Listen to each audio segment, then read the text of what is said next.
You've got questions, and we've got answers. Here on Legendary Sickos, a special episode, a mailbag episode where myself, Erik Beinfort, and Pat Corain are going to dive into all the questions and feedback and ideas that you yourselves wanted to talk about here on Legendary Sickos, a best ball mailbag.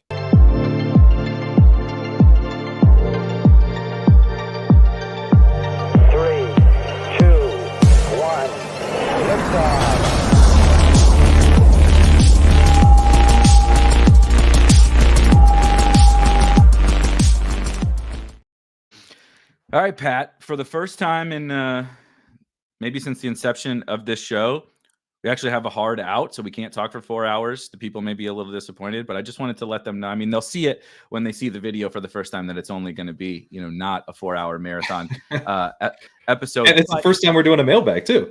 And yeah, exactly. So, when it's not the things that we specifically want to talk about, we're going to cut it off. We're tight. With time's tight. Yeah. Guys, I'm really busy on this Friday. I run a best ball company for a living. It's really hectic on Friday afternoons, let me tell you. So we will be diving through. We both appreciate all the questions that we put out the bat signal for questions in our Discords and our communities yesterday, and we appreciate all those. We'll see. Hopefully, if this goes well, we can do some more of these. 1 or 2 more of these. Space them out throughout the summer. Things will change. You guys will have new questions, but we're going to try to hit as many of those questions as we can here today. So I need to make sure to get my housekeeping out of the way quickly. If you've not watched this before, if you have no idea what the heck Spike Week is or Legendary Upside is, it's a fun little combo show that we do together because we've kind of put together a promo, a package, if you will, that I think works really, really well for folks playing best ball. At Spike Week, we've built some pretty powerful best ball tools, specifically our Draft Hacker and Draft IQ, that I think if you just try to use them, I won't give the whole sales pitch. I believe that you'll love drafting best ball teams with these tools. But Pat also has epic content, advice, some tools of his own, and everything over at legendaryupside.com that if you subscribe to Leg Up, you can get 40% off of Spike Week. So there's tons of other stuff. We got free drafters tickets when you sign up for Spike Week. Pat's got free money on Underdog. There's tons of different stuff. Go to legendaryupside.com and sign up over there, and then come on over to Spike Week, get your 40% off with promo code Leg Up. I think that's the earliest I've ever actually done it. Usually it's about 2.5 hours in when we get to that read. So I'm proud that we got to it. Anything that you got before we dive into some of these questions? I would just note we launched FFPC rankings on the site this past week. We are working to get drafters rankings up in the next couple of weeks as well. DK, Underdog, FFPC now updating every day on Legendary Upside. Head over to legendaryupside.com/perks and details on how you get a $50 Underdog credit with a yearly subscription. The details are give me your Underdog username. There's a form that you fill out on that page. That's the details. That's the exact same for me. I'm like you can get your free drafters ticket. All you got to do, like you said, give me some details. And I'm like, just DM me your username, please. Just tell me your username. That's it. Like, I may not even respond. You'll get your money. Don't worry. We got you. But let's go ahead and dive into some of these questions. There's a lot of good ones. We will get to as many as we can here over the course of the next hour and a half or so. I actually wanted to start with something. We got a couple. I did at least got a couple of questions along this, and I think it stemmed from people who are just curious about this, but also I believe you were quoted this past week about being in like 4.5 million slow drafts at once, somewhere in that ballpark. And there were a couple different questions along these lines. Billy Jones asked, I'd love to hear just a conversation on draft life balance. And then there was a question here from our good friend Tikasaurus, who says a follow-up to that was Corain just had a baby. And so has he become a slow draft bro because of that? And he specifically has a baby himself coming in September, and he's always drafted fast drafts. So just kind of a conversation around draft life balance and how we handle, right? Like, it does take a lot of time to draft a lot of teams, and we both kind of believe in the idea of volume drafting. So how do you specifically, still live a life, keep your sanity, run a content site and all that while drafting hundreds or thousands of teams over the course of the year? Yeah, so last year I got a lot of volume down, and it was almost all Well, I shouldn't say almost all fast draft. I mean, but the vast majority of it was fast drafts. I did like max enter several. Let's see. If I did 1,000 drafts last year, which is roughly what I did, probably 700 were fast, something like that. But I did, yeah, because I max entered a couple. Maybe it was more like 600. So vast majority was overstating. Does this include pre-draft? Does this include pre-draft, like big board and that kind of stuff? Yeah, it would include. But big board was entirely fast. I don't think I did any slow big board drafts. I can't handle when the clock goes down, like when the timer. It only works for me, and I don't slow draft on DraftKings at all. Like not a single one of my DraftKings drafts was. So all the literally, and I didn't do as much volume on DraftKings, but I probably, did at least probably 200 drafts. So those 200 were all fast, and then, I'd probably slow maxed 2 of the tournaments on Underdog. I know I maxed a slow puppy, and I probably did puppies slow. But it does get taxing to have that many slow drafts going. The best bet, I think. So you can do the star method. You need some way of keeping track of what you're trying to accomplish. I'm not good enough at just taking notes, but if I was, I would take the notes. I've done stuff where I name the teams. I name the teams. I had Mastiffs. There's some Mastiff slows, and I would name the team Take Picket, and then I'd be like, why is this team? It's actually nice because you're like, why is this team 11th? And you're like, oh, it's called Take Picket. That's why.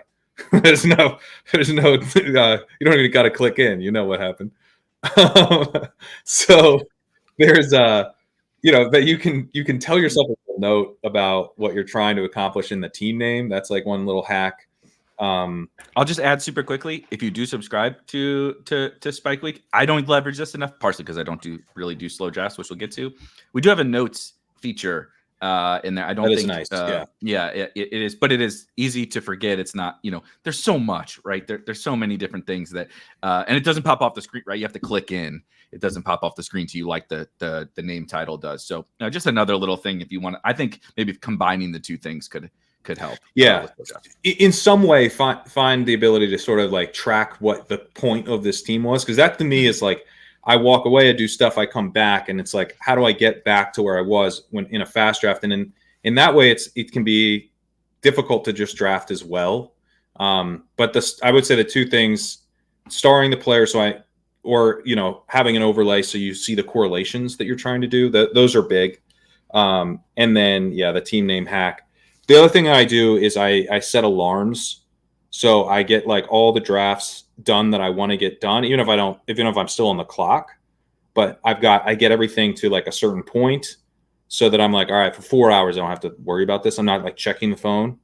So I set alarm for 4 hours from now, 6 hours from now, whatever it is, and then I also turn off notifications on the Underdog app. You cannot have this thing pinging you that you're on the clock when you're on slow drafts. It is a nightmare. So those are if you're trying to enter anything, I would say, honestly, I do all this stuff when I'm in 20.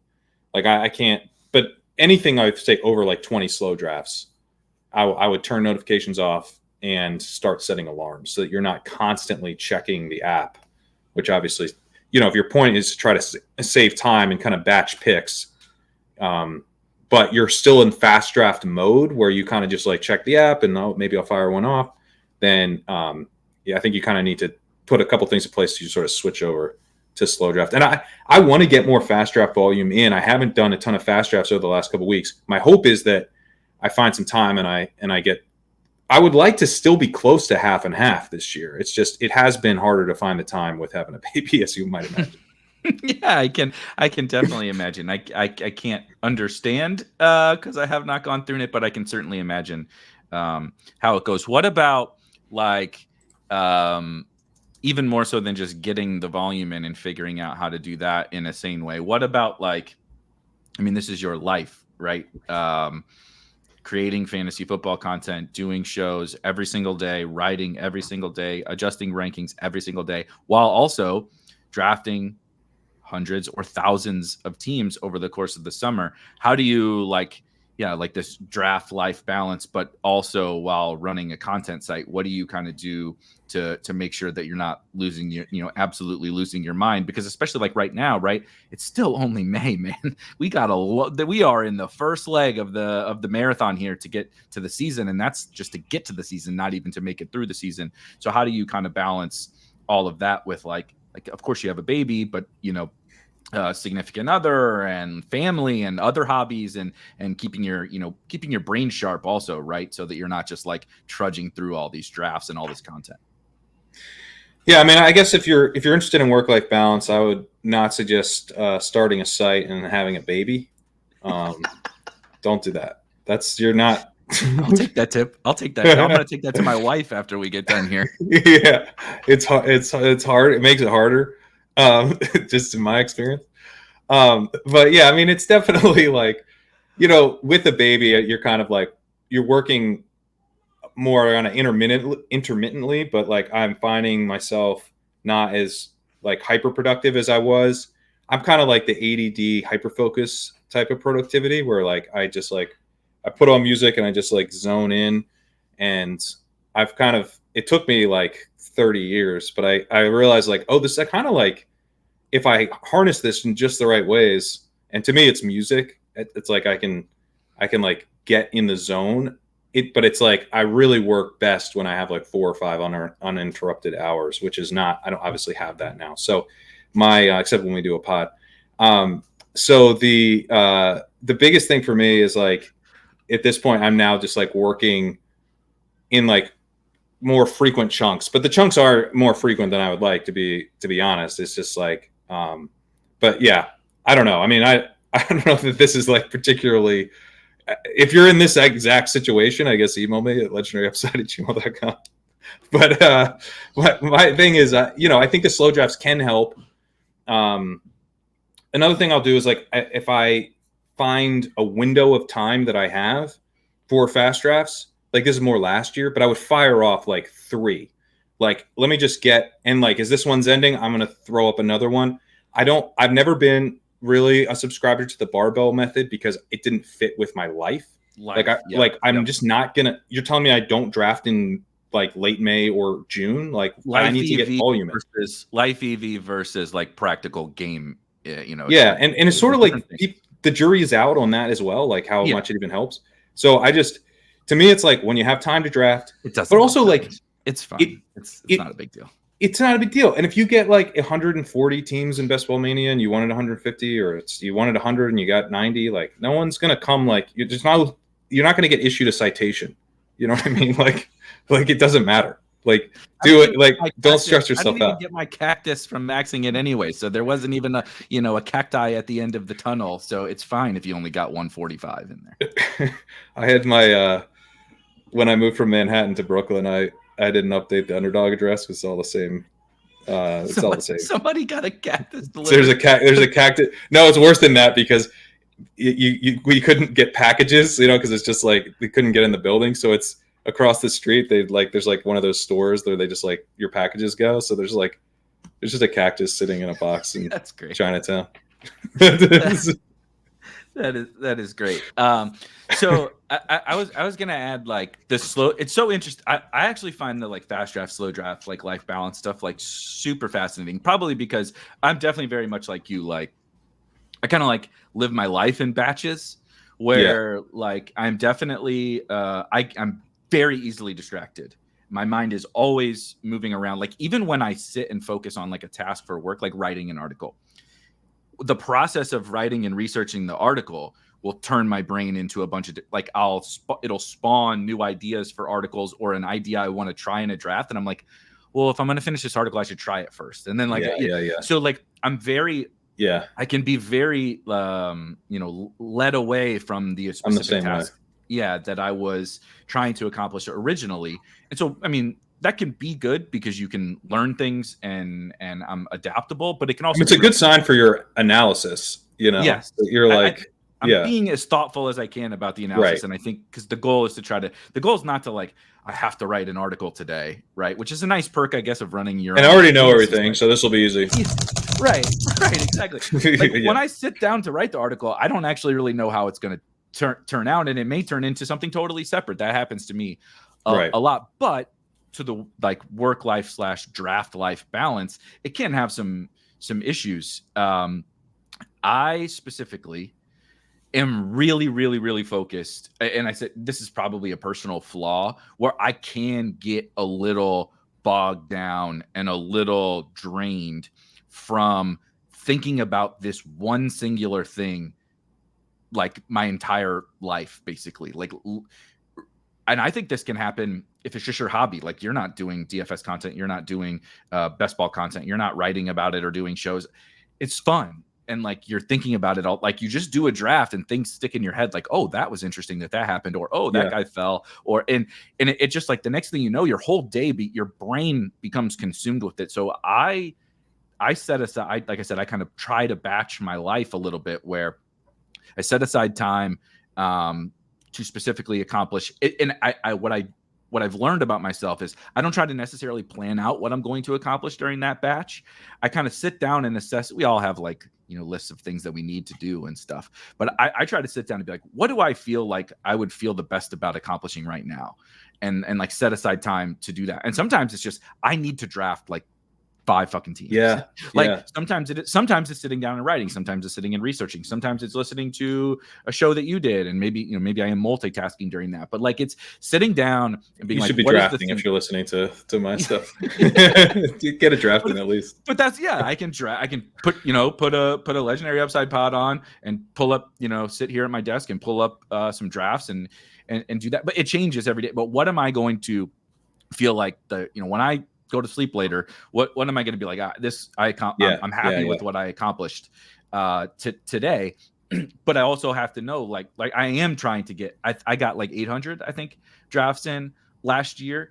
And I found, for me, like, I want to get more volume in, but I found myself really having stretches where I was like, man, I don't even really feel like drafting, because I just did, 14 yesterday, and I did a show and I wrote an article and I updated rankings, and I'm like, I would like to not think about this for a little bit. And so like I said, like kind of like you were talking about slow draft batching, I find myself batching things from like a draft perspective. Like, overall, I prefer to do fast drafts. I think that there's an inherent edge in fast drafting. There are in slows too. We don't need to get into that debate, but I physically cannot take the slow draft hell. Like, it's just a personal trait of mine. Like, being in even like 40 slows at once is just something that I will find myself thinking about it all the time, even if I shut notifications off and stuff. But to that point, I do that as well, like in life, actually, where I'm like, I don't want to see the Slack messages. I don't want to see the Discord DMs. I don't want to see the Twitter notifications. I don't want to see the Underdog notifications. And we go on Do Not Disturb. And I'm sorry, people, like, this is my time. Me and my wife are going to go watch a movie. Or this is like specifically later this afternoon. Like, why we have a hard stop here is because we're going to go enjoy. She's getting off work early. We're going to go. It's nice outside. We're going to go do something. And I'm like, sorry, guys, support messages tomorrow, like drafts tomorrow. Like, it's over. But I find, similar to things I've learned about myself with drafting in life as well, being intentional about like these specific things, and like really, like, when I go into a draft, I'm not just like necessarily always just like letting the draft flow to me, right? We have all these ideas. I want to try things and be intentional about my strategies. I do that in the life part of this question as well, where I really want to be intentional about like keeping my sanity. Honestly, that's what it's doing. And also, like, this isn't everything. It's my career. It's my life. And I think we're in a fairly small window of X amount of years where we can really maximize the amount of money we can make. So I really want to, invest into that. But also, like, I'm not going to make the money and I'm not going to draft the best if I don't have some form of balance around it. And I'm like a fucking curmudgeon, and, I'm like angrily drafting or whatever, and I'm not being thoughtful about it. So I enjoyed this question because I wanted to hear how you're doing it, especially, with the new baby. But I think it's, for like, if they're listening to this, right, it has Sicko in the goddamn name. And like, these people are listening to best ball podcasts and stuff or year round about some crazy stuff. They're probably drafting a ton. And even someone they're like, I want to draft 500 teams. That's a lot of time, dude. that like 45 minutes a draft, or however many, minutes a day with slow drafts, that is a lot of time. And so it's easy to wear you down if you're not like being cognizant of like staying in the right headspace for it. No, and a few other things. One, like trying to establish kind of good habits on stuff. And I'm not great at this, but like I have gotten in a good routine where it's like, and nothing crazy, but I'm just going like 3 days a week. I am going to the gym, and those times are in, and like, all right, that's happening. So that's at least something. If I'm too busy, if I see myself getting busy, I know I need to like make sure like something like that's in place. Because if I get busy, like nothing will happen. You know what I mean? Like I'll make sure that I get done what I need to get done work wise, but then I won't have enough time. So actually, to that point, I should probably plan. I should just like plan in more stuff like what you're doing, just like, kind of family time, so that it's protected in that way. Can be helpful of like, and I know Pete does some of that where he like schedules in a lot of different things. I think that's smart. The other thing I would say is I don't tend to listen to, like, if I'm not like working or drafting, I don't tend to like listen to a lot of fantasy football content. There's some stuff like I listen to the Roto-World pod because like I used to podcast with those guys all the time, and like it's like kind of just checking in with my buddies. That's how it feels. But it's like, I do so much content, so I'm like kind of talking to all of these other analysts all the time, and so I kind of have a good sense of. So, I try to listen to F1 stuff. I'm still watching F1, even though it's the most boring shout out Monaco weekend, baby. Monaco weekend. Yeah. I love. Hey, hold on, Max. It's getting. Look, I've waited. I haven't watched the Emilia Romagna one yet. I've waited like 2.5 years for somebody to ever actually start competing with Red Bull, and it's finally happening. So I'm starting to get back excited. It's been a fucking miserable mess. It's been miserable, 2 years. Truly miserable. Yeah, but I still listen. There's an F1 podcast. Actually, the Ringers one I like, and then Missed Apex is the other one I like, with the guy who's on the Ringer one all the time. It's his pod. So I listen to that stuff. I listen to like any kind of Finding Drago. Leone recommended is like it's like kind of like a narrative podcast thing that these dudes in Australia did. It's very just like lighthearted, kind of enjoyable. Little kind of story, it's like a story about these guys trying to track down who wrote this book. They found this weird book and they want to figure out how it got made. It's pretty fun. Dead Eyes is a podcast I've recommended in the past. It's like this comedian kind of telling the story of how early in his career he was fired from Band of Brothers because Tom Hanks said he had dead eyes. And I've heard of this one. I've heard of this one before. Yeah. So that was it. Yeah, I probably did. So there's like stuff like that where I'm just like, let me get my brain like completely away from this stuff and just like enjoying something, and just like having like interests and thoughts that have nothing to do with fantasy football, and then coming back to the draft and thinking through this stuff, and maybe you feel a little bit more fresh. And then the last thing I would say is like, I am experimenting right now in the puppy, and I'm almost viewing it like the Rocky montage of like, I'm seeing these draft boards. I'm seeing if I can do any weird stuff, like what I can get away with, like I'm willing to fail in these drafts right now. That's like, I'm trying to test, like what happens if I take one wide receiver through 5 rounds? Like, can I dig out? Is it possible? Or are these teams totally dead? I'm saying they're dead. What if I think I'm a pretty good drafter. Can I do it? Right. And so I'm experimenting. I'm doing stuff. I would say like, if you always draft off ADP, upload some rankings. If you always draft off the same rankings, upload some different rankings. If you draft off rankings all the time, go off ADP, like try to mix it up, take a player you've never taken, build a team around him. Like it's May. Like if you're starting to feel like you're doing, if you're finding like you're just like in the same like path again and again and again. And we know our brains take shortcuts on this stuff. We know that like, that's how we find the shortcuts and we just repeat them. So I would say try to find like new paths, new ways to get to a different path that you can in these drafts, because right now is the time to be like, if we are getting back to just kind of the drafting conversation, right now is the time to be like exploring, experimenting, seeing what kind of what the whole player pool looks and feels like in different combinations and everything. And then later we're going to take that information and we're going to get new actual real life information about who the best picks are. and we hopefully can combine that into just some ridiculously good teams. I love that. That's how this strategy was okay. It didn't work. It didn't work awesome last year, but I kind of coined it as the triple option strategy last year. But I specifically stumbled across it doing literally exactly what you said. And it was one of the most popular like articles and strategies, probably because it hit like everybody. It made sense to everybody. Like robust running back bros, it fit that. Zero running back bros, it fit that. It was like here's a strategy that no one's gonna hate. like it's not based around running back, guys. It's not based around wide receiver, so no one can really hate it. Plus, it was drafting probably the whole premise was like triple option, so 3 quarterbacks and 3 tight ends, but correlating them and waiting on them was the idea. I like that. Yeah. So it was, and I actually want to try a couple more of those this year because to your exact point, if that's not how I feel I should be drafting this year. My edges are not that structure. So I want to go back and say, okay, well, you realize that this was a potentially advantageous structure, but you don't think it applies necessarily this year. Can you draft teams that you do like with this kind of different strategy? So exploring, I totally agree. And then I was just going to add, and I promised we'll move on, but I actually, again, it's our podcast. It's my podcast. I'll talk about whatever the fuck I want to talk about. And, but I enjoy this kind of stuff, but I'll add like what you're talking about.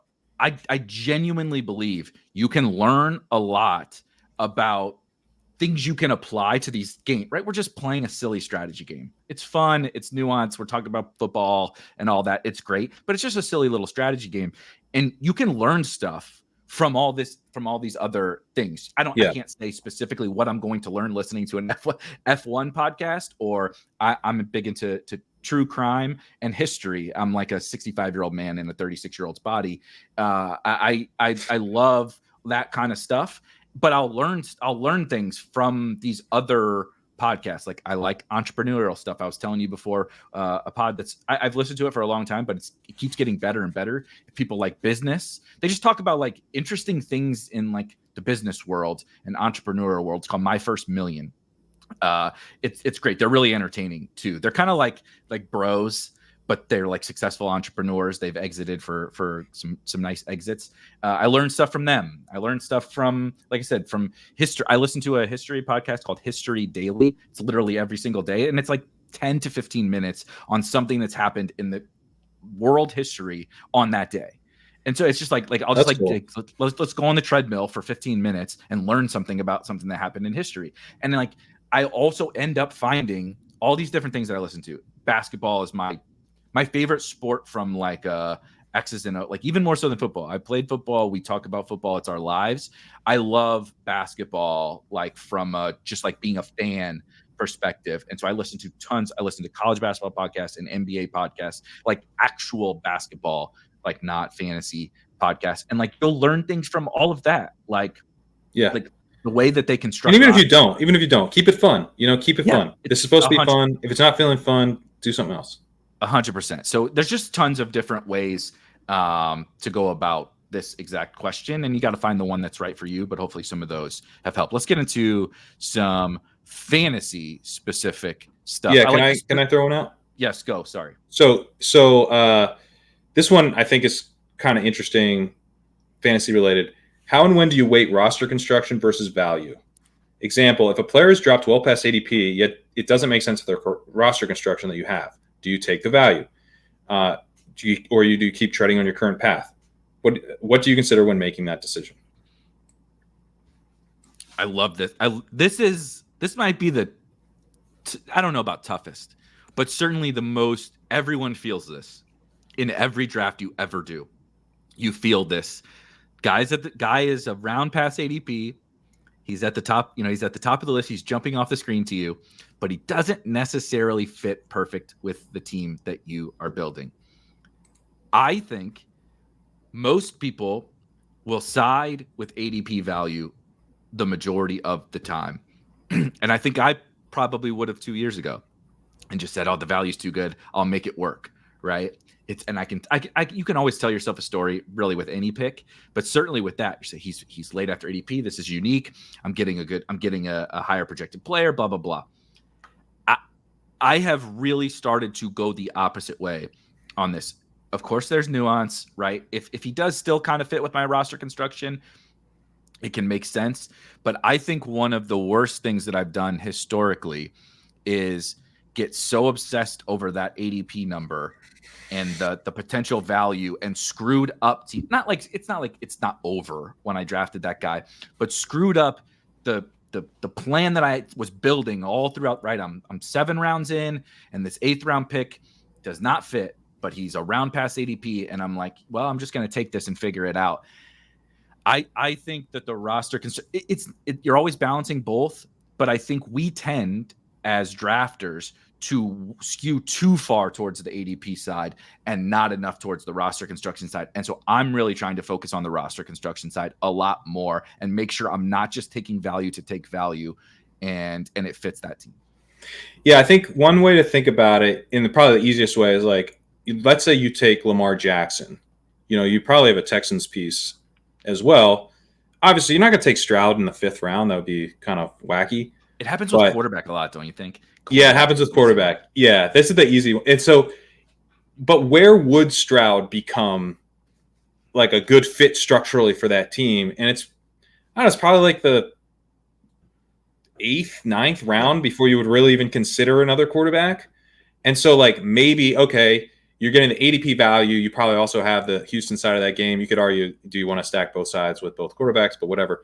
So do you want to – where would Stroud actually, like, make sense? And it's like probably the 7th. Like, you should probably throw him back around that turn and see. But no, you're not going to want to do – if he comes back on the 6th, you're like, should I just grab both? It's like probably not, right? Like, when you take Jackson, it changes the value of all the other players, and specifically the quarterbacks. So you would want to, I think, trying to think through like what that does to the actual value, in the same way that, like, when you take Breece Hall, Jonathan Taylor, and James Cook, it changes the value of all the other running backs. And so, yes, when you have Alvin Kamara available to you in the late 7th, that is unusual. But is it unusual enough? Yeah. I would say no. I would say that's not unusual enough that you would want to go out of structure for me to grab the 4th round, unless all my other picks to that point were wide receivers. If I had 4 wide receivers and 2 running backs to that, no, I guess I just said I already had 3. So I know I have 3 wide receivers and 3 running backs through 6 rounds. I'm not taking Kamara as my 4th running back and 3rd wide. I'm just not. I'm not going to do it. So, not that, like, you definitely can't, but that's just like, look, if Joe Mixon was there, I probably would, because I think Joe Mixon, that strikes me as like, whoa, this is kind of crazy. I'm just going to do this. But I think that's, make that decision for yourself in terms of, but that's, I think, the way to think through it, of like, it's not just an ADP value. It's, does this ADP value make up for the difference in what I've changed the value by the way I'm structuring the team? And so a lot of times I don't think it will. When you get a value, do you then try to, like, use that value to be more than the draft capital that it was technically worth? Or do you just kind of build normally? Like, if you're, you know what I mean? Like, if you get Mixon in the 7th, are you like, I have a free 5th round Mixon, or you get James Cook in the 6th? Are you like, I think James Cook's to be a 4th round pick, and that's just how I'm going to build this team. Like, I have a 4th round running back instead of a 6th round running back, or whatever. Or you kind of like still sort of budget things similarly. Yeah, I think that's such a great point, that there's never really anything where it's like you can or can't. Like, that's the fun part about this game, is that really you could justify just about anything, right? We can tell a story for anything. But as you said, okay, so if you're going to take does it offset, right, this value, what the value is providing? Does it offset the other things that it's now doing to this team as a collective, right? Because every pick is a piece of an 18 or 20 person draft, and we're trying to create the best 18 or 20 person collection. We're not trying to make the best every single time we're on the clock. We're not trying to make the best pick in a silo, right? In a vacuum. Yeah. For that, it's got to be the best pick for this collection of players, which is why The quarterback thing is the easiest one to like understand, but I also think it's probably the one that we screw up the most because they have the widest range of ADP, right? Which is another thing about ADP that drives me nuts. Is like we call, it's called ADP because it's easier to say the acronym. It's called average draft position. It's in a list on our site, but it's an average, which means he doesn't always go right. So when we say I got 6 picks of ADP value, it's like, yeah, but like he probably goes there pretty frequently because it's an average. Because some people reach. Yeah. Yes, because some people take him higher and he falls lower other times. So like, but we average, it's the only way to display it is one number, right? It doesn't give you a freaking range. Underdog's not going to say, well, here's the highest he went and here's the average he went. And here's Should we demand standard deviation from Underdog? Absolutely. Underdog now, Rudman, please save us from our ADP slavery by giving us standard deviations of where they go. But quarterback specifically is the one where I think we screw it up the most because of how our brain thinks about ADP and thinks about this list of players.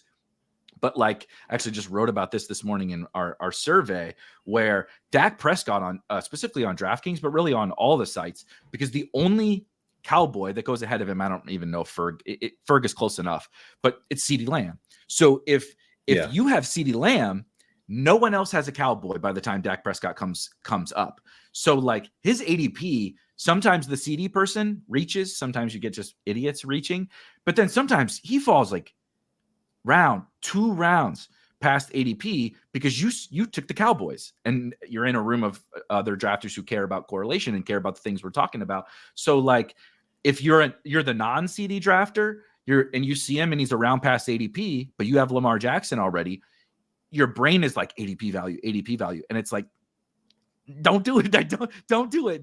Don't do it because he is not as helpful to your team as the ADP value may make you feel at the time. What about the question? So that the second thing there, like if you get one of those ADP values, do you actually build differently around it? Like, yes. Okay. You build like it's what you have ranked or what it's normally. Right. Because that's what you've said. Yeah. That's basically what I value him. So the production and the profile I'm getting now at this price is so valuable that I need to forego the other levers I'm pulling in this draft to kind of screw up this roster construction. So now I need to turn it into the roster construction that says this guy was that valuable, right? Like you said, Alvin Kamara was that valuable that now I need to turn. This is a 4 running back team. I'm not taking any others. I'm figuring something out. Maybe he's so valuable now. A.T. Perry and Juwan Johnson are more, I'm just making something up, but like something has changed drastically about the team because of that ADP value. It's not just like, oh, this was good, right? The manifesto said ADP value is good. It's not that, it's the why behind it. So now adjust your team because of that why. Yeah. You can also do that with stuff like Rashee Rice. Like if you're taking Rashee Rice, you can both say, I would prefer to have Rashee Rice on 5 wide receiver builds because he is going to get suspended. But you can also say, like, this team's kind of loaded at wide receiver at the end of the season now. And so I'm going to kind of treat it like I'm going to push wide receiver 6 a little further than I might, depending on how you feel about your first 4 wide receivers. But if those are all like if you won't go four straight wide receivers, then come back and grab Rice in like round 7 or 8 is your wide receiver 5, then like I've got, based on the bet that I've made, I have Rashee Rice playing a bunch of games this year. And, especially at the end of the season, I'm going to be pretty strong. So there's certain kind of player archetypes too, where you can be like Jonathan Brooks, you can kind of say like, I've got my late season upside now, like a Breece Hall, Jonathan Brooks start. Not literally, but you got those are your top 2 running backs. You'd be like the end of season upside on this team is actually pretty awesome now. Yeah. And so, maybe you grab like a Brian Robinson RB3 but you're like, I'm actually doing better. And that's not really even about where they go. Certainly if you get an ADP value on that guy too. That's even better. Totally agree.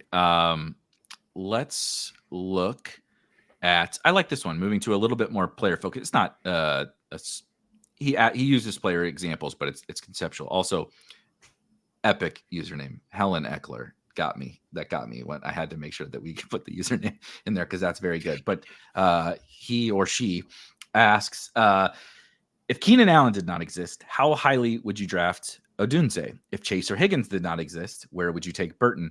And the concept being, are there any situations where, we constantly talk about target competition and ambiguous and, we use all these keywords, but like, are there any specific rookies or situations where something, there is maybe a roadblock and we're perceiving a roadblock like Rome with DJ Moore and Keenan Allen in front of him, but like the contingent value of that wide receiver is far greater than what, right? Like contingent value is oftentimes a myth with wide receivers, but not always. And so those can be really impactful situations, especially with these kind of rookies, like he or she is asking about.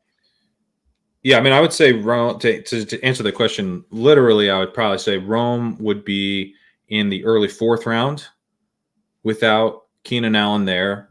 You think about him, I think in the group of like Zay Flowers, Tank Dell, T. Higgins.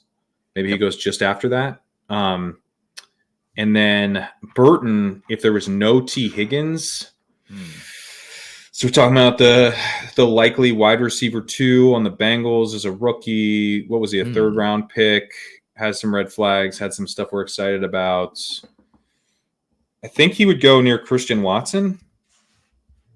Maybe that's too high. That's probably too high. Would he go? Maybe he'd go in that pocket of around like Rashid Shaheed, Mike Wallace, Curtis Samuel, Mike Williams, Tyler Lockett. I bet he would go in that bucket. So in the early 100s. Where would you take him? Higher than that? Yeah, I think I would start thinking about him around Watson, which is why I said that. But I don't think he'll go. I don't think he would actually go there. I was gonna say he would go there. That's what I was gonna say. Watson, Hopkins. This is a little cheating of an answer. That is the wide receiver dead zone, right. Kind of. Right. So if we don't like 3rd round pick, so we don't like him quite as much as Ladd and Keon. The market doesn't. The royal we doesn't like him as much as Ladd and Keon, who also have paths to being the number 1 option on their offense, where this Burton would not. So he goes a little bit after. So do guys going behind him as well. Like, I mean, Cortland Sutton being the prime example. Yeah. So I would say, we'll just call that in the 80s on Underdog. Yeah. That's where he would go, and I would absolutely draft him. I would absolutely draft him there. And it's an interesting conversation because I was not that high on Burton. Like I saw I'm well aware of the upside, and he was a big time, big play guy at Alabama. And certainly it's possible that the target earning wasn't incredible because of Alabama, and Jalen Milroe is like a glorified running back playing quarterback. So there could be some impacts of that. I have some small concerns about like, what really is he in terms of an NFL? Like, maybe the ceiling is Deshaun Jackson, which is fucking awesome for best ball. But I don't think the ceiling is Justin Jefferson or Jamar Chase. No, and I could certainly be wrong about that. But I don't think the Bengals think that. He's there to do a thing. Yeah, which is a great thing and a good thing next to Jamar Chase and all of that. But I think he's a specific role, which I don't want to go too crazy over. But it is the ceiling on that role is nice. And so even though I was like very lukewarm on him as a prospect, I would be willing to draft him a ton in like the 80s. Even aside from the whole market dynamics, but the market dynamics would be pretty impactful. Like I really don't like Keon's prospect profile, and I really don't like the price on Keon either. So I'm not taking a ton of him. Whereas if we moved him back to like this Burton range or something, this new Burton range we've made up. The Bateman line is now the Burton line. The hypothetical Burton line. The hypothetical Jermaine Burton line is the Bateman line. People have been asking I think there might even be a question about what's the new Bateman line, but it's Christian Kirk.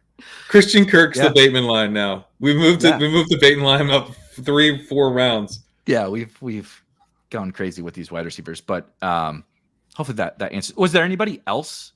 Any other not to the Rome and Burton are great examples. Rome, I think, is interesting. I think it's interesting to talk a little bit more about Rome because I'm taking a lot of Rome Odunze, and I didn't think I would be. Same. Like at no point have I thought I would be like particularly in on Rome Odunze. He's like, you know, kind of he does all the things a number one wide receiver is supposed to do. You know, like he seems like a little Michael Crabtree-esque to me or something. You know, he's like got the back shoulder throw thing down. He's athletic, but it's not like he doesn't jump off the page with the athleticism. He separates, but he doesn't like separate a ton, you know, like he kind of does all the stuff and you're like, yeah, he's good, you know? But like, he's not like the most amazing, you know, explosive, super fun to dream on type of guy. But then, you know, it's like, but he is going to go top 10. That seems very, very clear. You know, he wasn't an early declare, but he was pretty productive. He checks a lot of boxes for 4-year guy. So I'm not like super, super concerned about that. But I was just like assuming that he would be too expensive and I'd have to be like, And then he wasn't. He really wasn't in Dynasty and early big board stuff. I feel like I got plenty in the big board. And then now, you know, I mean, when you get to the 6th round, you very often need a receiver. And he's sitting there as the 9th overall pick. And, you know, you're being, I think soon you're going to be asked to take Ladd McConkey ahead of him because Ladd's the drumbeat's already starting on Ladd that, you know, he's got the connection with Herbert. If you don't have any Ladd McConkey, I would recommend getting some now. You're not going to like him in the 5th. If you want some, yeah, it's only getting steamier. It's going to get steamier and steamier. Crazy. And like, go look at look at ETR's projections on, you know, Ladd and not projections, but with their rankings. But they're, you know, we are going to have if there's what's happening, I think, is that right now there's uncertainty that's making Palmer really high, and you know, they have Ladd above Palmer, but what happens when the news kind of ticks target share in projections to Ladd instead of Palmer? He can go quite a bit higher. There's some concern about the passing volume in the Chargers passing game that I have as well, but there's going to be enough there's enough target uncertainty currently that it's like, I don't know who this is going to, or this is going to Quentin Johnson. Actually, maybe not. It might go to Ladd. Starts to happen. I think he could. He's one of the rare. What I'm trying to say is most of the time the rookie hype is driven by like me and Eric. Like it's like people JSN. like us, right? JSN. It's like JSN, but like me and Eric types. I mean, but like but it's in this case could also be driven by like the training camp, you know, film community, you know, the projection community. We're all coming together. We're all coming together on Ladd. We're meeting up in August and we're hyping the shit out of Ladd McConkey. So get some exposure now. And I am trying. So I'm actually kind of struggling because I'm like, should I just be taking Ladd over Rome now? Because that's how I see it going later in the summer. But I am struggling to take a 2nd round pick who didn't really get on the field that much to, you know, over Rome Odunze, who went like 9th overall and like no one thinks he's bad. Like I think you can poke up some holes, but like I haven't seen anyone make like a legit like Rome Odunze is actually a bad prospect. I've yet to see anyone do that because I don't think it would be a very strong case. I don't think that's what no one's taking that on because it's not going to be easy. And we'll take on some bad tasks in this case and some bad takes, and no one's willing to take it that one part. No one's willing to jump on it. Yeah.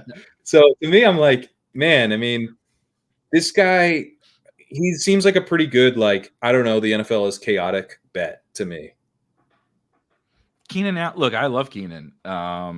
People using our ranks are probably getting a lot of Keenan because I think, like, when it all boils down, like, I just like to draft good football players and, like you said, let the chaos of football work itself out. Sometimes that misses and teams don't throw enough, or the targets are spread out, and sometimes the guys who are, you know, Hall of Fame level football players are Hall of Fame level football players, and none of the shit that we talk about all summer matters. So that's generally where I tend to lie, but that's the Rome Odunze case as well. It's like, look, if I was willing to draft JSN last year at this price or a steeper price, I don't see why I would be blocked. Yeah, we can't be out on. Yeah, and so the crazy thing about Rome, dude, you want to draft Rome? if you like Rome and you think the price is good on Underdog, may I interest you in DraftKings.com, where he's going in the 80s, and Lad is going already in like the 50s or early 60s or something. I just checked right now on Underdog. There are 2 picks of ADP separating them. I suspect the flippening is coming probably pretty darn quickly. You mentioned the hype about Lad already. Lad is a guy I love. If you would like to dust off the eye test and the tape, bro, I think if you watch him, you'll be impressed with how good he is. And then he definitely fits the modern game too. Like, he just like guy who like gets open over the middle of the field, sufficient size, plays inside and out. Like, there's some red flags and like some pretty serious red flags in the statistical profile, but he was really efficient on a per route basis, and like his game just like is the NFL game right now. So I'm having a hard time being out. And he has Justin Herbert as his quarterback, and theoretically good coaching. We'll see, but theoretically good coaching. And I do. And he's super athletic. That was a part of it for me. I was like, oh, this guy's boring. And it's like, no, actually, he's like, because his name's really Lad McConkey. We all thought he was going to run 4.68 or something like that. Right. At the combine, but he's a freak. He's a freak. He's actually not scrappy. He's a walk-on. Yeah, he is not Julian Edelman. Okay, I promise you guys. He sounds like it. You would expect he's Julian Edelman with that name. He's not a lunch pail hard hat guy. He's just super athletic. And I was like, what? Where's his hard hat? Yeah, Georgia had 2 dudes, one named Lad McConkey and one named Brock Bowers, and they're both the freakiest looking athletes you've ever seen. And if you look at him with like the Bowers, what was he next to Gronk or whoever it was? Bowers standing there, he looks like, he just came from chemistry class or whatever. Like, these guys don't look impressive at all, but they're freaks on the football field. Just to wrap Lad, So I believe in my process, but I'm also open-minded to these kinds of things. I'm very efficiency driven. Like, I believe that that's how you find the guys. Like the Lad profile is is very Puka-esque, where when he was out there, he balled out. Like, all he did was ball out. He was super efficient. I know it's Georgia versus BYU, but the BYU offense was actually really good during the Puka days, in competition, blah, blah, blah. But you're not going to get any pushback on Puka now. You can say whatever you want. Yes, 100%. We all whiffed, but it's okay. We can use him as we can use it as a shining example. But I am like trying to still continue to be a little cautious when the efficiency is absolutely amazing, but the volume is so low, because those guys also do miss a lot. They hit. I think that it's an archetype that can be undervalued, like Puka was, but it can also be the archetype where like we make sweeping proclamations about how good this guy is based on efficiency, and the sample is really small. That like, you could argue this about guys like Chase Brown in the NFL, right? And these things happen where we're like, oh, look at him pop in that sample, and it's like, yeah, but it was like 50 touches. That was a play. He did it. Like, I didn't look Brown, but it was one. Me too. I love him, but I also loved him as a prospect. So it was a little, some of that as well. Also very athletic. Exactly. Who? Just last thing on this. Who Rome reminds me of? I was looking at this the other day. This is scary, by the way, but also he was awesome in college. Justin Blackmon reminds me of Justin, and then I'm like going through. Is that good? I think that's good, isn't it? It's really good. Justin Blackmon was like a top 5 pick in the NFL. Now he flamed out. I can see that. But it feels like it was just like stylistically, the production 4 years was kind of like good, and then all of a sudden you're like, oh shit, this guy's a top 10 player in the NFL in an NFL draft. Obviously Blackmon did not pan out, but it was like, I don't think it was a skill issue. No, I don't think it was a skill issue either. Blackmon was a little bit better. I think I'm just looking. Yeah, he won the Blitnikoff twice. But I think that was a little bit of his era was a little different. He wasn't competing with Marvin Harrison and Malik Neighbors for the Blitnikoff. Like nobody else was winning it besides those guys this coming year. But anyway, that wraps that one. What do you got? All right. I had one. Let's see. Where did my list go? So here's one about. So we kind of talked about. We've talked a lot about the running backs that are going. And this is probably a quick one, but the running backs, there's running back values kind of throughout the draft. We haven't really talked a lot about Bijan and Breece is kind of those guys of like where they should be drafted. And I think in the kind of modern ADP environment of the last maybe 2 years, we're like, I'm not really trying to push back that much against like ETR has Amon-Ra, I think 5th, and he flipped those guys, and I had him behind those guys, and that's helped drive the ADP. So Amon-Ra flipped them. Once that happened, I just went with the ADP because I'm not wanting to be fading Amon-Ra this year. Right. I'm just not really interested in that. And so I've just kind of flipped along with the market. Bijan flipped Breece. I did the same thing. Jefferson flipped Breece after they got McCarthy. Okay, that sounds good. I want Jefferson. I also want Breece. So I've just kind of been with the market in the first round because I think all of these guys deserve to be first round picks, and I don't want to be fading them. But the question was, why aren't Bijan and Breece the 102 and 103 in consensus rankings? And there really is no reason, right? Like these dudes are super, super good picks. 100%. And I'm the guy pushing back on all the early round running backs. So I guess what I would say to answer that question is, again, using our one of our favorite phrases, like the whole back to front drafting and the market. Yeah. It's what the market's doing after those picks is why. Yeah. It's not them. And it's, again, like I'm trying to create the best 18 or 20 person roster, and I can get really, really, really good running back picks with mega, mega upside much, much, much later. And I can recreate. I know people like to are making fun of me for these catchphrases from Moneyball. I can recreate the running back in the aggregate later. I can't recreate Jamar Chase. I can't recreate Tyreek Hill. I can't even recreate. I mean, Justin Jefferson goes past after all these guys, including Amon-Ra on some sites. And Justin Jefferson might be the best wide receiver in the NFL. Like he's destined for the Hall of Fame. He might break every goddamn receiving record we've ever seen if he stays healthy. And that doesn't even like he was doing it with anybody at quarterback. It doesn't matter who's at quarterback. He's that good. I cannot find that. And now Breece and Bijan are on a different level of running back talent to those guys, but the way the running back position produces fantasy points is different from the way the wide receiver position produces it. So it has absolutely nothing to do with Breece Hall and Bijan Robinson. I think 3 years ago it would be McCaffrey, Breece, Bijan probably, or maybe I think Bijan. 3-4 years ago. But I think the thing about that is that when you come back, you're getting Drake London, right? You might even be getting. You're probably not getting Puka, but you probably would get Drake London.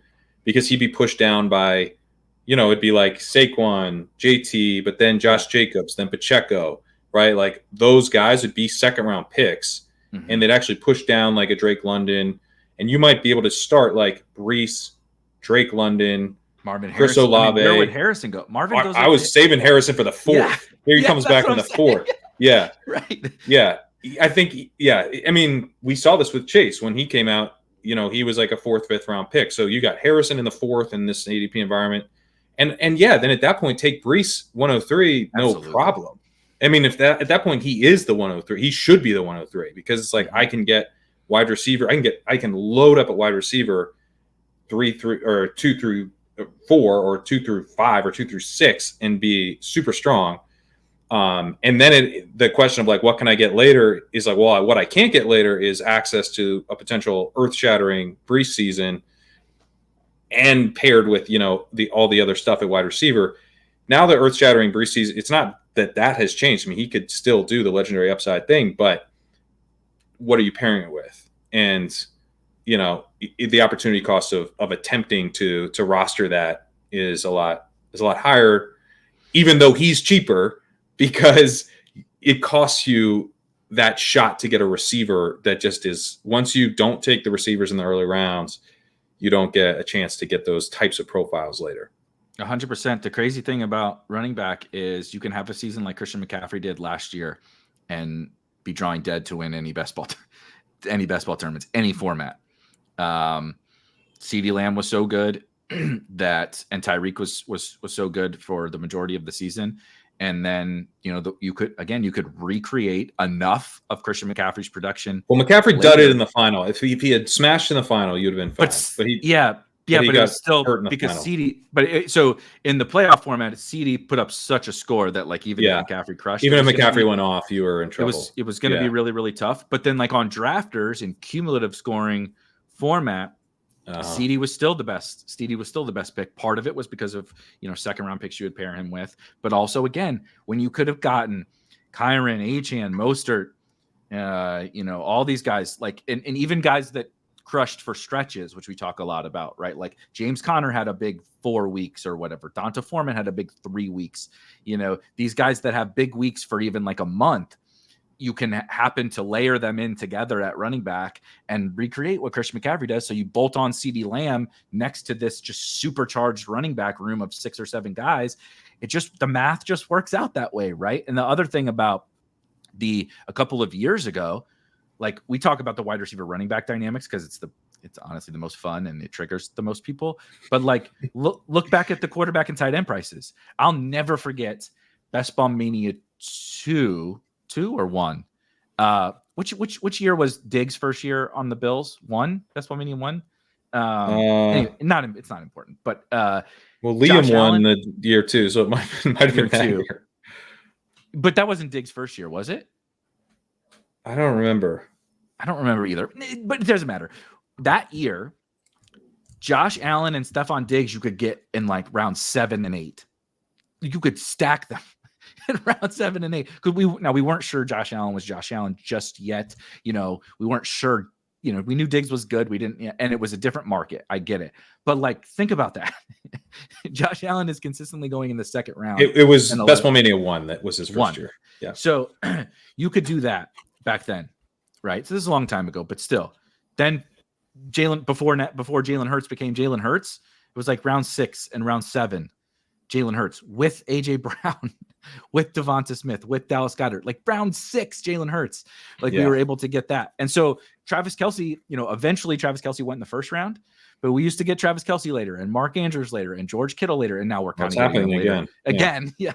We've reverted back because, don't last year's the only thing that matters, not anything else. Yeah. But not the many years before that at all. It's all of that to the running back thing. It's like all of that. Like, why would Breece have been the 102 and I would have taken him at 102 3 years ago was because of wide receiver prices, but also because I could get Jalen Hurts in round 6. Yeah, quarterback prices is a good point too. Yeah. Well, I actually had a question from someone on quarterbacks as well. So actually, I'll just do these 2 and then throw it back to you. So elite quarterbacks and then the garbage quarterbacks. So maybe we can just kind of talk about the quarterback landscape. So talk me out of taking so many Stroud teams on the front half of drafts, Allen Hurts teams out of the back half of drafts, and Lamar teams everywhere. All right, there's 1, and then 2. I like that. What garbage stacks are you finding yourself in drafts? Are you seeing differences in which of the garbage stacks that you prefer across the sites? Actually, third question is very similar. What are the offenses that we're undervaluing at this stage of the calendar? And I think most interesting are probably the late ones there. So garbage stacks and elite quarterbacks, because I do think both are interesting. I also don't mind the medium priced quarterbacks. I think kind of all the quarterbacks are pretty well priced. It's I have a lot of gripes with kind of positional price. Well, not a lot. I guess mostly I think structurally the tight ends are just too cheap. Yeah. I think the wide receivers are annoyingly expensive, but I totally get it. I think the running backs are weirdly cheap, but also it makes sense. And then I think the quarterbacks are just kind of well priced throughout. But I am finding myself tempted a lot to get out of structure by Allen, by Hurts. You can do like a Devonta in the 3rd and try to get Hurts coming back. Allen is coming back to me in the 4th. That feels really good. Lamar, I'm trying to get Lamar and Andrews, trying to do some Lamar and Flowers. You can also try to do the Lamar Andrews with Texans. If you take like, Nico out of the 11, you go Nico, then you go Andrews, and then you're like, all right, you're either taking naked Lamar or you're giving me the Lamar, or I'm getting the Stroud with the Andrews bring back. So I love doing so. Anyway, this first question about I'm not going to talk you out. I'm doing this myself, but it is difficult to do this. And then, particularly with Allen, you've got Kincaid, you've got Cook. and then you've got a Coleman reach. So all of a sudden you have somewhat unappealing. If you haven't started wide receiver, and even if you have, the Allen stuff can start to get a little dicey, and you're coming out of structure for these elite quarterbacks, which makes sometimes just punting off the quarterback position with these garbage stacks appealing.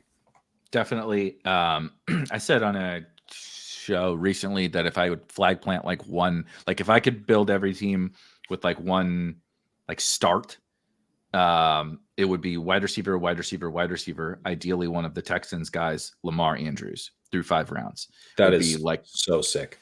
Like that's what I'm trying to do. Like I'm willing to miss out on Andrews. I am too. Just to be like, please, those. Just please. Yeah. Like I'll take it as many times as I can get it. If I got it right, if it's got to be Tez or Likely or Bateman or whatever, like fine, I'll deal with it. But give me as many shots at that as I can is a pillar of how I'm drafting right now. So to that first question, Lamar everywhere. When I see a completed one of those, when I see it that I did it, I get nervous. When it's the 6th and 7th round, I'm like, oh man, don't fuck it up. Yeah, you did this. You achieved your goal. Yeah, like I sit up. Yeah, right. Like you sit up and you're like, like I'm normally drafting like this, right? You're clicking some buttons, you're listening to some music or a podcast or whatever, and then when Andrews falls, you're like, fuck yes. You like sit up. Like my dogs start barking. They're like, what happened? I'm like, I just got Mark Andrews at pick 56. So okay, let's go.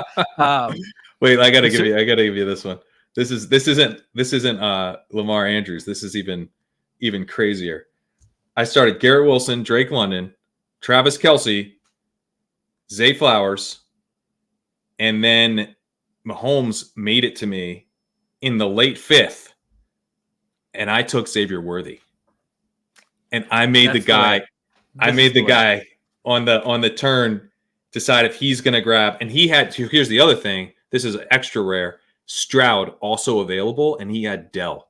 So I was like, beautiful. Let's see it. Like, let's see if you know how to draft. And I'm willing to ruin this if you don't.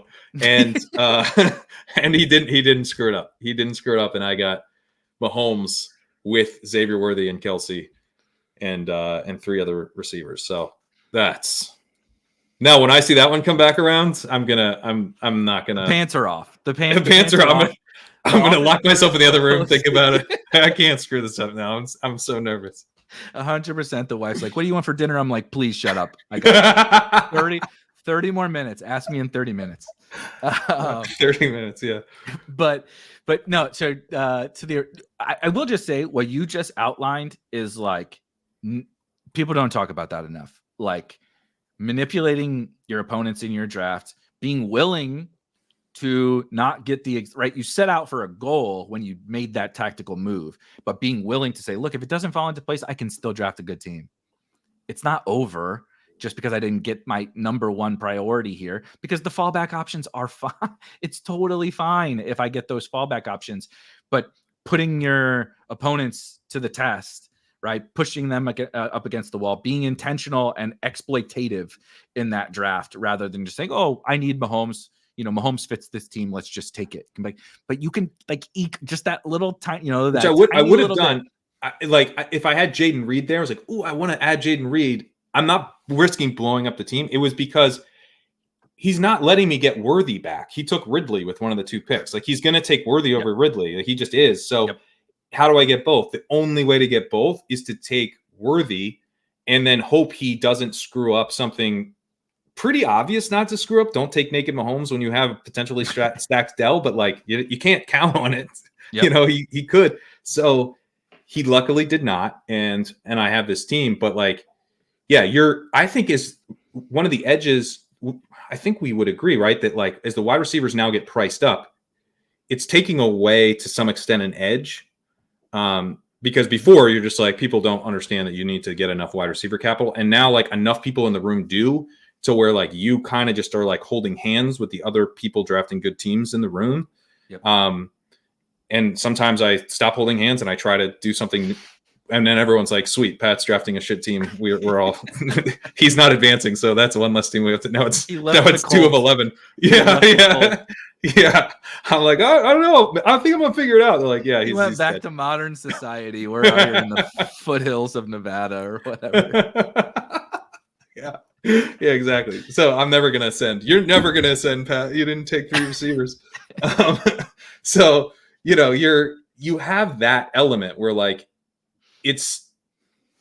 there's like a way to kind of, it's more table stakes to get the wide receiver firepower now.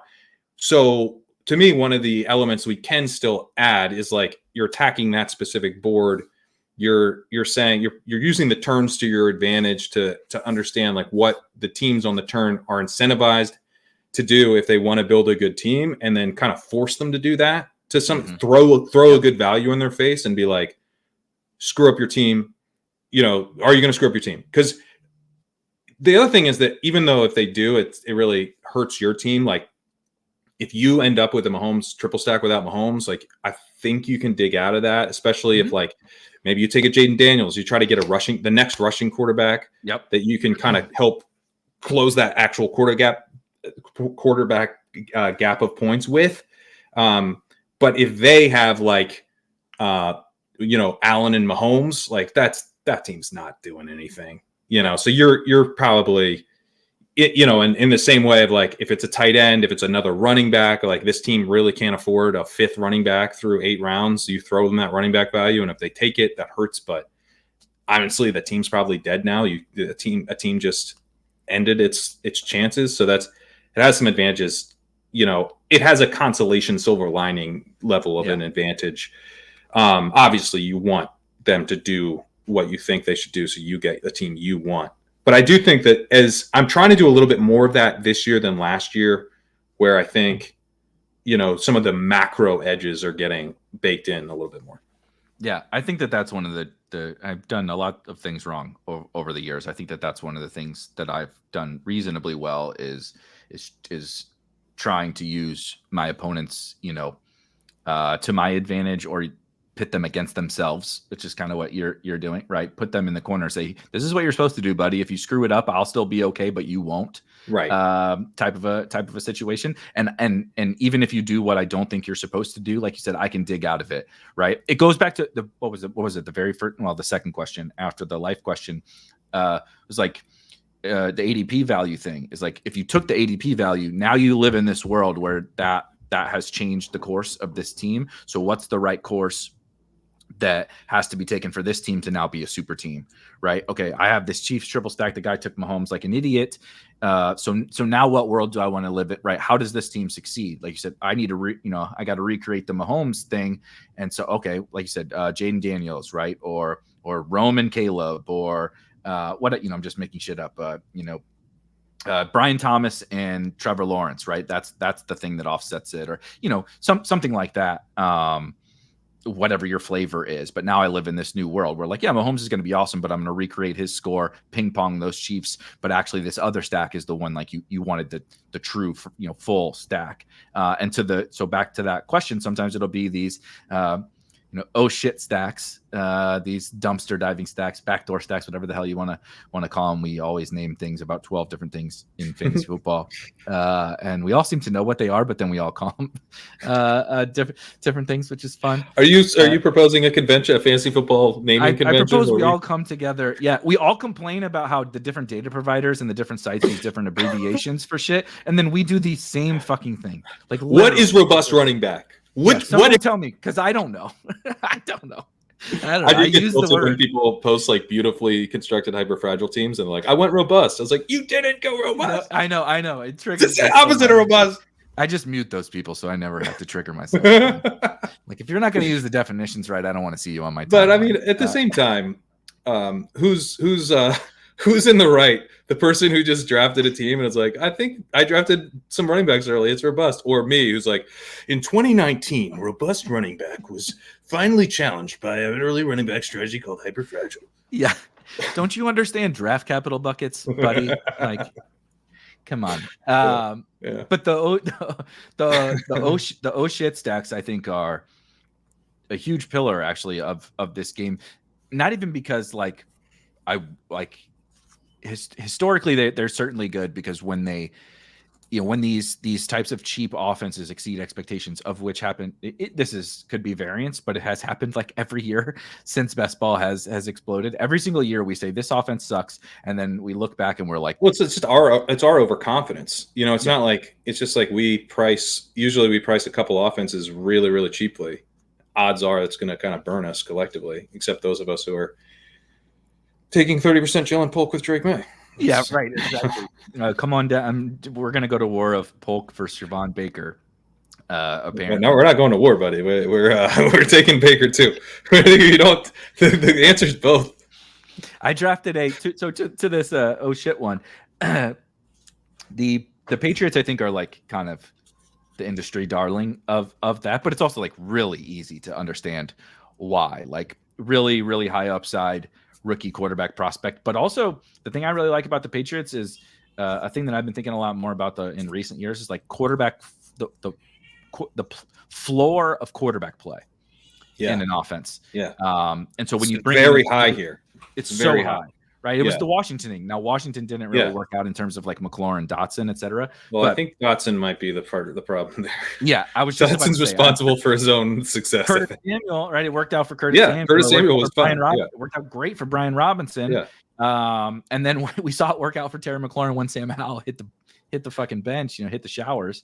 And Jacoby Brissett, right? Yeah. Is that thing? Yeah. He's the perfect addition to a quarterback room where you're like, well, I'm totally down to invest in this offense now because the worst thing that happens is Jacoby Brissett, and the best thing that happens is somebody much better than Jacoby Brissett. Like, that's amazing. Think about how excited we would have been if Jacoby Brissett had been traded to the Jets last year. Yeah. I mean, Garrett Wilson would be going ahead of Amon-Ra and Justin Jefferson. Yeah. Garrett Wilson would have won leagues. Yeah. Like it's crazy. Like might be the 101. I think he would be actually the 101. Yeah. So I mean, damn, like that floor I think is really important. Like you're never going to Zach Wilson here on the Patriots. Like even if Drake May is Zach Wilson, you're not going to have to deal with it. Because they have Brissett, and if the thing about it, right? Is he going to get benched at the end of the season if he's Zach Wilson? Maybe, but also, does he even see the field ever if he's Zach Wilson? Like if he's that bad, maybe they just sit him a full year. They're such a bad team. They've kind of already floated it. Like I don't think that's happening because I think Drake May is going to be good, but Brissett he does. I think he just as much as I do draft Drake May quite a bit. It's the receivers. I'm kind of coming around to the idea that it's really the receivers that are probably the key, even more than him. Yep, I love the receivers. I will float. This is not the same as that. The Patriots one is at the top of the podium for me of this question, but one I've been taking a lot of, and so I'm just gonna rant really quickly about this. I was clearly trolling with a tweet about the Denver Broncos. And the amount of people that will take these things serious is frightening for society. I literally comped Jaleel McLaughlin to Tommy Lee Lewis in the 2017 Saints offense. I comped Greg Dulcich to Kobe Fleener because I thought it was fucking hilarious. That is hilarious. It's actually a pretty good comp. It is a pretty good comp, but I'm comping Bo Nix to Drew Brees. Like, guys, come on. I intentionally put. Gretsch comped estimate of Chris Ivory the other day, which I think is just a beautiful comp. That is a great comp. So I'll explain. You can go to my Twitter to see it because there's some people that are triggered about it, and some people that thought it was great. So, but too many people taking it serious on both sides. But I basically was saying Sean Payton is recreating the 2017 New Orleans Saints, and it is kind of funny because like the archetype, it's not the talent levels, but the archetypes are like you're like, this does feel like Sean Payton's just playing the hits here, with the dollar store version. Bo Nix, this doesn't throw the ball deep, accuracy quarterback, and then he's kind of got pick your poison, but some form of lightning and thunder in the backfield. I think Estime or Javonte, right? And then McLaughlin, or he's hyping up Blake Watson, who I do like as a prospect. I don't actually think he's going to be anything, but I put Blake Watson on there, again, trolling. And then you kind of have this veteran Cortland Sutton wide receiver with these downfield flyers on the outside, Troy Franklin and Marvin Mims, who are like every Sean Payton, Devery Henderson and Robert Meacham. And, I think it was Greg Cosell comped Franklin to Devery Henderson in that offense. Which sign me up for that, by the way, in best ball. And Marvin Mims is Robert Meacham or something. I'm totally in on that. But and then it even got down to he is going to be Meacham because Meacham was a bust. I know. we even get down to like the Dulcich versus Coby Fleener. I'm like, everything fit so well. And then so some people were making fun, like, well, this is a reach, or what do you think about McLaughlin and Javonte? Hey, Eric, and when you comped 8 guys directly to 8 other guys, 2 of them were a reach. What the fuck? Yeah, what was wrong with you? So like, I didn't put McLaughlin on there, and so I said, oh, for the people asking about McLaughlin, Tommy Lee Lewis equals Julian McLaughlin, just because he's they're small, fast guys. But you didn't give him Sproles? Come on. Sproles wasn't on the 2017 New Orleans Saints. Okay, so I had to find the only other small guy on the Saints who got like gadget touches. I see. Also, don't tweet with Tommy Lee in it, dude. The porn bots came for that one like a mother. Holy shit! Amount of porn bots, and it doesn't boost your engagement when you get 50 likes from Samantha and Kendra and stuff. But anyway, moral of the story is the Broncos are not the Patriots. The porn bots' names are. I need to stop trolling with my tweets. The Broncos are not the Patriots in that they don't have any level of floor play at quarterback. They don't have any level of floor across this offense. I understand why they're cheap. They could be putrid on offense. I'm not even convinced Sean Payton is like a perk, right? He could be a bug, not a feature of this offense. But if we are wrong, and maybe this collection of talent is better, maybe Sean Payton can get the best out of this collection of talent. We have an offense that is free. Like, you want to talk about free in drafts? Like, I don't know if I remember an offense this free and ambiguous. It's like, we're assuming Javonte is the guy, but like, dude, like, it costs them more to cut Samaje Perine than it cost them to cut Javonte Williams. Like, I'm not saying that that's going to happen, but everybody's floating the Javonte or the Perine gets cut. Does it save them more? They save $3 million. No. It doesn't save them more. The cap, the dead cap's lower because it's a rookie contract. Yeah, but that's unlikely because they don't tend to cut rookie contracts because you don't save much. I'm not expecting it, but I'm just saying, if Sean Payton said, I didn't draft this dude, I want Estime and Watson and McLaughlin and Perine, there's nothing technically stopping. They traded draft picks to get Sean Payton. I think that they're letting him run the show. I'm just saying it's wide open. Like, I expect it to be Javonte and Cortland Sutton, right? And I expect all of that. But we have no idea. And if that offense is any better than we think, just like the Texans last year, just like the Bucks, just like the Seahawks when they got Geno, just like all of these offenses that happen constantly, I'm really into that one in terms of a late stack. Like I said, the Patriots are very clearly at the top of the podium, but I like the Broncos as well. Yeah, I like the Broncos too. I think the Sutton thing too. Sutton could just like dominate targets. I just drafted him this morning. Yeah, Nix is getting the ball out on time. We talk about how you can't get. Where's the Bateman line? It might be Sutton. He's the wide receiver one on like a decent enough offense that the kind of helps you get through. Now, I think you want him as your probably wide receiver 5.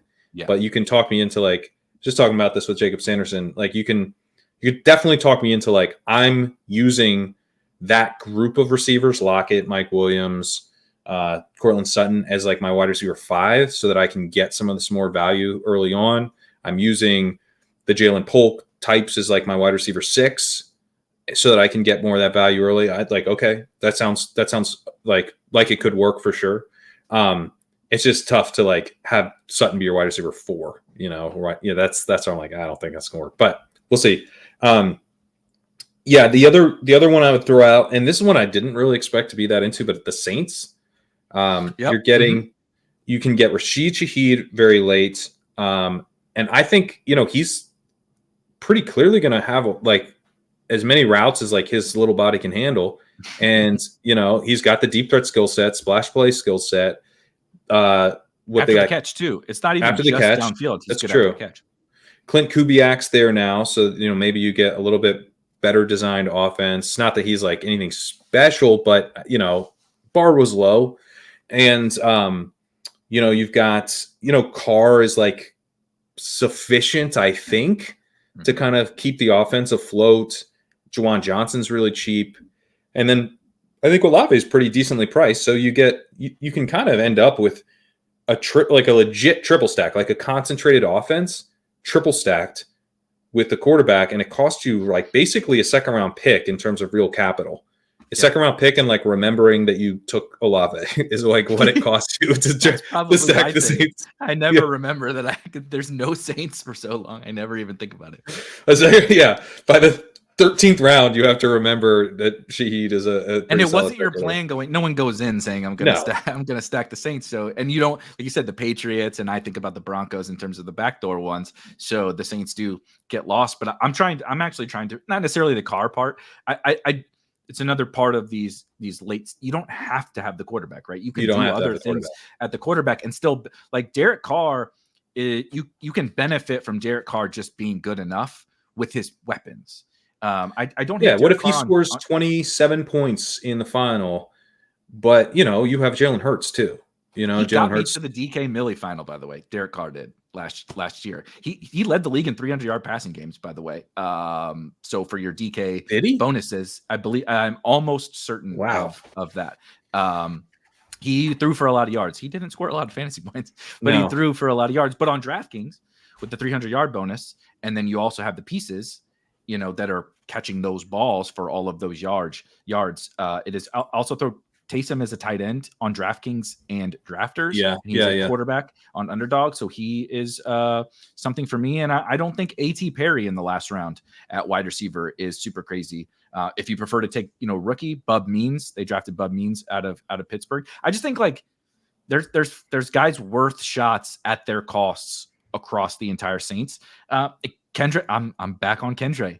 I think he could. Yeah, I'm back on Kendra too now. Yeah, I'm taking a bunch of Kendra. He was running. Kamara was on a family vacation or something here in OTAs, and Kendra was running with the ones, not Jamal. So I thought that was Jamal. Yeah, I know, but like if Jamal is truly banished to the shadow realm, Kamara's not going to play every snap. There's a big role for Kendra and mega contingent value upside for Kendra, and he's cheap. Like we've talked about Ty Chandler and Algier and those guys. Like Kendra's right in that group where they're priorities. For me. I agree. I was kind of like, well, Kendra didn't really show me last year, and is it really him? But you know what? It kind of reminds me a little bit of Zamir White last year, where like he kind of is him, and it's pretty clear it's him. But we didn't get to see it the year before, and we're kind of like, I think rightfully, like, how good is this guy? Yep. But like it would be very odd at this point, especially with what you're saying about him running with the ones now with Kamara not there. Like he's the number 2, and he was a pretty good prospect. Not like an amazing prospect, but like good. He was a good prospect. Like pound for pound. I didn't think he was a first round pick, but like pound for pound prospect. He was like a second round dynasty pick type of prospect. Mm-hmm. But like I thought that's what Achane was too, by the way. Like, sometimes these guys hit. So yeah, I'm back in on Kendra for sure. And I will take some Kamara. Kamara falls to the 7th round and stuff. I will take him there. Like, I don't really want to, and I'm trying to find reasons not to. But like, if you put him in my face in the 7th round enough, I'm gonna click it occasionally at least. Kamara, Aaron Jones, these guys. It's not the archetype of player that I like, but like you said, when I've got a quarterback and 5 wide receivers and we're in the 6th round, it's like, they're good picks. I can't be biased. It's the Josh Jacobs example from 2 years ago. I cannot be biased against them because I didn't like them in the 2nd round when they're now going in the 7th round. It's just a different bet. Yeah. Yeah. And it's also one of the ways that you beat the guys, who got out of structure because they're like, you're going to let me have Josh Jacobs pick 25? You crazy? Oh my God. Again, by the way, we're doing that again. We did this Josh Jacobs. He was on a different team, but we did this Josh Jacobs conversation last year at the 2-3 turn where everybody said, all of those CMC, Tony Pollard, Josh Jacobs screenshots where people are like, I can't believe that they're letting me get this. And it's like, congratulations, dude. You took a Christian McCaffrey legendary season and turned it into an 8th place finish in your league. Amazing. Absolutely. Yeah. It's but we're doing it again. But Kamara, to me, right, if I'm gonna beat these teams, right, if I'm gonna say don't take Josh Jacobs in the 3rd round because you can get it later, I have to be willing to take Kamara later in the 7th. And So I am. I'm also taking Najee Harris sometimes. You gotta do I what like you gotta do. Najee. I like He's a pretty good Najee, pick. but we're just going to leave it at that so that we don't elaborate. Jalen Warren on is that, my guy, but I also too take much. Najee. We may have to maybe even like next week turn this into a two-parter. All right. I do have to run shortly. I'm particularly interested in your answer to this question, so I'm selfishly going to hit this one before we get out of here. Do you care about maxing individual tournaments? There's more to, he elaborated on what he talked about in the Discord. If you listen to this and you would like to get a question, like I said, let's just do that. We'll turn it into a two-parter next week. We'll record the second half. If you have more questions, feel free to fire them because we're not going to get to all of them today. You can put those in either Pat or my Discord. But the question here is, of course, do you care about maxing individual tournaments? But he's saying, like, is there a difference between, there's going to be about 14 puppies on Underdog this year, right? And Chihuahuas and Pomeranians and all this different stuff. If I don't get 150 in one tournament, is that any different to you than, say, 50 in puppy 1, 50 in puppy 2, 50 in puppy 3? Are you treating it any different? Do you care more about making sure I max that one individual tournament, or are you comfortable with kind of just like getting my volume in and spreading it just so long as I get my volume in? I would say I care about that to the extent that I really care about that specific tournament. So I want to max Best Ball Mania. I care a lot about Best Ball Mania as a tournament, and I want to get my 150 bullets in, and I want to mix them in throughout the summer so that I'm, drafting a variety of teams with a variety of information, because I don't know when the best time of the year to draft will end up being, but I think we'll probably think there was a time, and I want to have drafted then. And so that, with something like that, then the other thing to think about would be how much of this bankroll would max in this of my bankroll would max in this tournament create. Last year, the 555 was super, super top heavy. And even coming off the Best Ball Mania 3 win, I was like, I'm not maxing this. So how many do I think is reasonable to get in? And so kind of the sort of bankroll management of any of the higher stakes stuff. Obviously the 555 is very high stakes, but if you're thinking of mixing in, some of the more $50, $100, depending on where your bankroll is, I would do it based on that, based on your bankroll, not based on if you get in 10 or whatever, that's great. If that's what you want to do, I think that's great. There's I don't think pressure to be it's max or nothing. You want to be drafting plus EV teams as much as you possibly can and putting them in tournaments that you like. That's what I think. I think, if you do 50, to me, and also I would probably rather, if it was one or the other, if I'm doing 150 puppy teams over the summer, I would rather do 50, 50, and 50 in different puppies than make sure I get 150 in a single puppy. I think you're probably looking at some drafting fatigue, doing some of the same stuff too much, just find yourself in familiar patterns a little too much, looking back on a portfolio of why did I never do that? Why did I always do that? That's much more likely to happen in the same tournament or in a small period of maybe a couple of weeks, right? So whereas you let your brain breathe over the course of the summer, it might come up with some different ideas and kind of naturally diversify you. So I guess I would lean towards spreading out my bullets as a general principle, but then draft well, draft well and have fun. And I wouldn't worry about draft well, have fun, manage your bankroll, and don't feel pressure to max stuff. Kind of the last part was exactly what I was really going to say. It is so. Obviously, I say this all the time, but I come from DFS, but I'm not a 150 max player in DFS. So one of these super pro DFS players would probably be able to tell you from a what's the optimal way to enter a DFS slate when you're a 150 maxing situation. But what I would say is it's also different in that, you do have a limited bankroll. You're not max entering every single best ball tournament. Well, I mean, some people might, but very, very few people are max entering every single best ball tournament. And it would be in DFS if one slate played out, but that they would change pricing every day.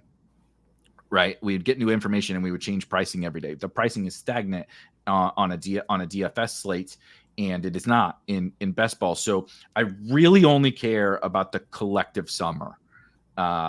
If that leads me to that's a good way to think about it. Yeah. If that leads me to maxing a certain individual tournament, because I believe, something like you said, I'm analyzing each one of these tournaments. There are certain, there are tournaments I'm not going to play.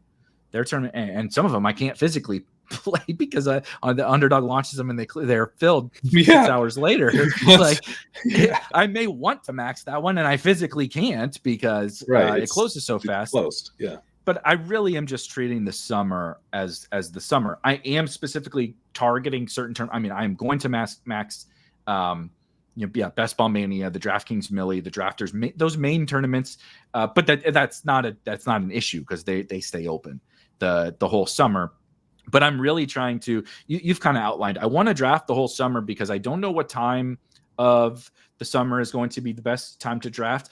Also, we're human, and I'm going to have something like when I draft a team today, there's something on the top of my mind that I might want to do, or a player that's sticking out to me, right? I mentioned Kendre Miller. We got a news blurb yesterday. I'm like, so now when I see Kendre pop up in the queue, I'm like, yeah, I want to get Kendre now. Maybe he'll rise, right? But then I'll look back in 2 months and I'll be like, I did that thing, and that didn't work. Draft that guy? That was dumb. Why did I draft that guy? Not even like he got hurt or I hate him now, or just like the things that I'm thinking about now will not be the things that I'm thinking about later. And so I don't want to go look at a board from May. It is May, by the way, but go look at a board from the 1st of May, the 2nd of May that you were in, right? If you drafted in one of the early Best Ball Manias, just look at the board. It's very different. It's very, very different. And we haven't really learned that much.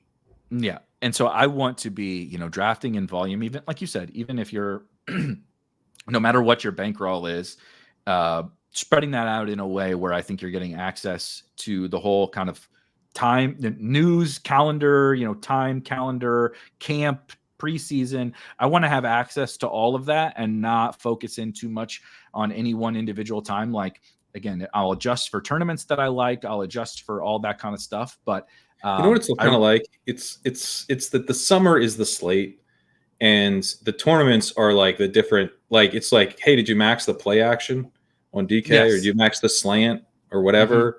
And it's like, nope, I didn't. I'm the engage 8 or whatever, I did the spy. I did, but I didn't do the big spy. Did you the big spy or the little spy? I did both. Oh, I only did the little, right? Like you're not like, I didn't play this week. Like, no, you played in a bunch of stuff and there's different structures and payouts and you kind of want to tailor your tactics to those a little bit.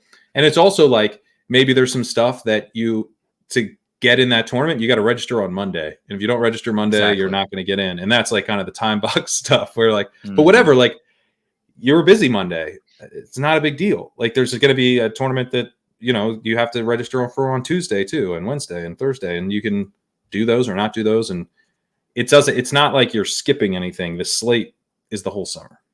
And it's so different, like to the barbell thing, like you mentioned, and we briefly touched on before, like that whole concept was started when there was one best ball tournament the whole summer. You got 150 entries into that tournament. You had to figure out no matter how many you were drafting, like when do I do these? Because drafting 150 teams is not an issue over 4 months or whatever for anybody. You had to figure out, with this calendar, what do I do?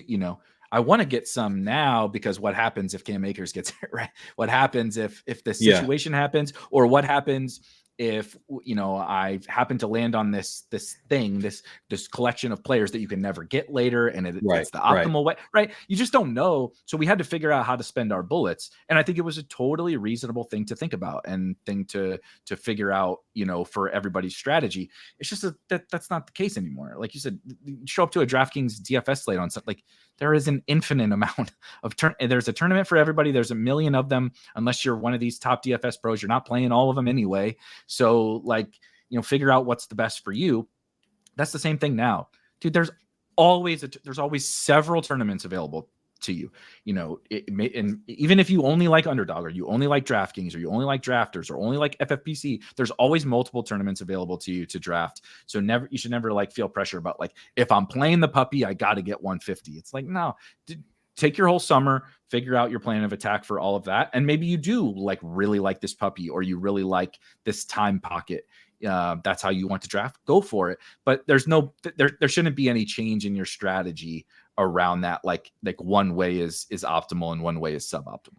I didn't max the DK $10 milli last year when like What even my accountant was Did you like, even win Best Ball Mania or something? Like what is yeah, going on? like when like the professionals in my life are like, so okay, so it's called best ball. You play that hard, buddy. Like okay, I will. Don't worry. But I didn't max the $10 milli because you know what, DraftKings is kind of a pain in the ass to draft on, and I probably got an 109. I got sick of it. I got sick of it, and I did instead of that, I did. Now I was still like drafting, but I did some of the underdog, smaller stuff like that they released late, like the Big Dog 3. But I finished second I won one of those really. It was like really small, and then I finished third in another. And so like that was I like those. Like I think those types of contests you're much more like likely to realize your edge in those tournaments. But I like didn't max the $10 milli, which I like. If you had asked me in May, like, will you do this? Like, oh yeah, like it would be kind of stupid for me not to because that gets paid out in 2024, tax liability, whatever, but plus it's it's the softest. It's the softest tournament. It's sort of a no-brainer. You check it off. Like obviously you're going to do that one. I didn't get to it, and I don't really care. Like it didn't. And whatever. I just didn't. Like I got 109 in before my time got too tight, and then I did other stuff. Like it just doesn't. I don't think it's really that important.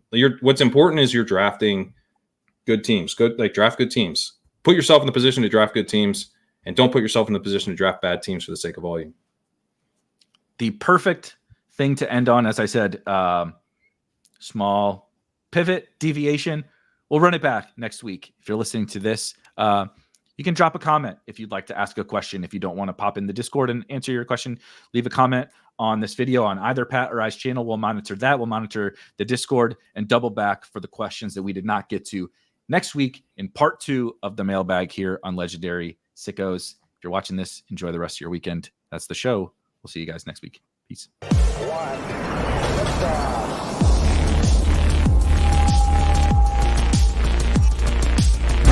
Woo! Those were some spicy takes. Want to stay up to date with all of the other spicy takes we're going to have over here at Spike Week? Why don't you press that subscribe button below? You turn notifications on, we draft a team, boom, you know about it. We have another spicy take, boom, you know about it. You can be there. You can draft with us. You want to stay up to date? That's how you do it. All right, we'll catch you later next time here at Spike Week.